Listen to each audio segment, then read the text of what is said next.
დემექსას კარიერული დებიუტი Fashion Week-ის კულისებში. აკაბასხეზე, ბიჭო, მე რავი.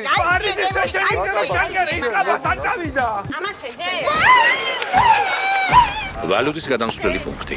დაწეკი დროზე წარწვა! დაწეკი მეთქი დროზე და სეიფის კოდი მითხარი. რახანარეშლე. ძიძების კასტინგი ოჯახში. ვიცი როგორ ბავშვს გავსდი? ქათმებს და პეტუხებს იმენა ცხოვრებაში რო არ ალაპარაკებ და ქინძებს იმენა გაქვს. ხარკი უნდა გადაიხადოთ მეფე ბატონო. სოციალურად დაუცველი მეფე და ღარიბი სამეფოს პრობლემები. ოსმალებმა მიმინოს წერილი გამოატანეს მეფეო. იმინოს? აბა, არიქა ხორცი! ცოტ დაუცველი ხო შენა ეგეთი გამხდარი რო ხარ? აი ეგრე აი ხალ აი არის ჭამთელი ჩამგდი წელი გაიხედე გამოიხედე. ეკაია ოცელაგერა. ვირას საღამოს ეთერში. კომედი შოუ რუსთავი ორზე.